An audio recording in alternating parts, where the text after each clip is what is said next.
In this video, I'll explain a simple technique for stopping worry that will help you to relax and also work towards solving the problem that is causing the worry.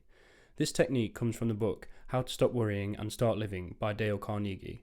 Dale Carnegie also wrote How to Win Friends and Influence People, so he's a brilliant author. I applied this technique to a worry in my own life and it helped so much that I decided I have to share it. The technique is very simple, it's just 3 steps. Step 1.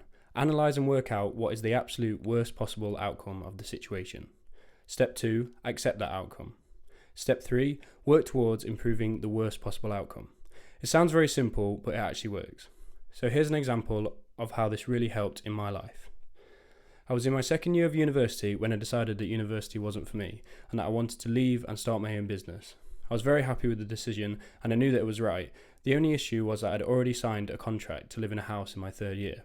The contract said that I had to pay for the room unless I found someone else to take my place. So I was tied into the contract and was worried that I would waste money having to pay for a room that I wasn't going to use. The total amount I would have to pay was around £4,000. This made me worried and it felt like a big task to try and solve, and to be honest I just ignored it for a little while and I didn't take any action because I thought it would take too long and distract me from what I was working on in my business. At the time I was listening to this audiobook and I heard this technique and applied it to my situation. So, step 1, analyse and work out what is the absolute worst possible outcome of the situation. First I thought about the absolute worst thing that could happen. This would be paying the £4,000 for the room and not even living there. Step 2, accept that outcome. I accepted paying the £4,000. It's quite a lot of money, yes, but it could be earned back and it wouldn't be detrimental to my life.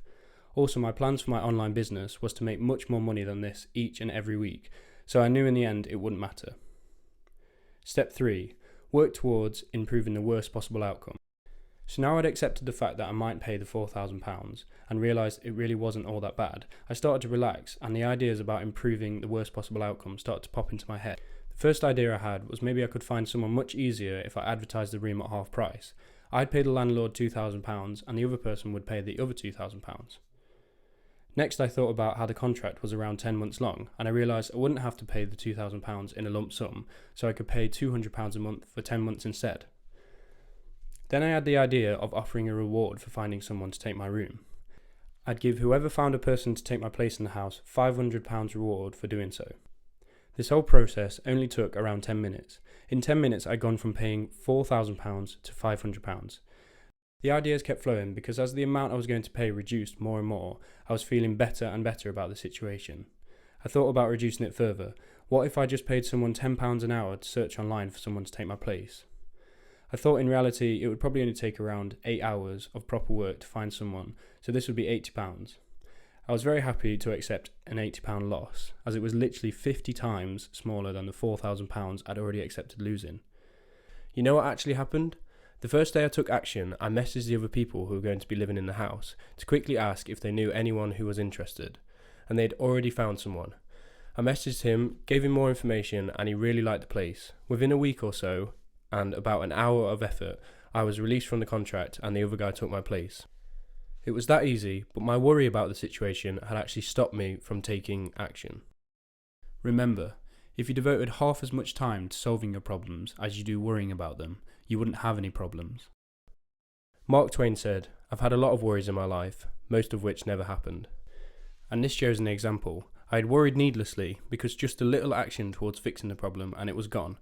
Most of worry is simply confusion. If you get enough facts, worry will disappear in the light of knowledge. When I am worried, I try to see things in their proper perspective. I think in 2 months' time from now, I'll not be worrying about this, so I should adopt that attitude now. So to summarise, step 1, work out what is the absolute worst outcome of the situation.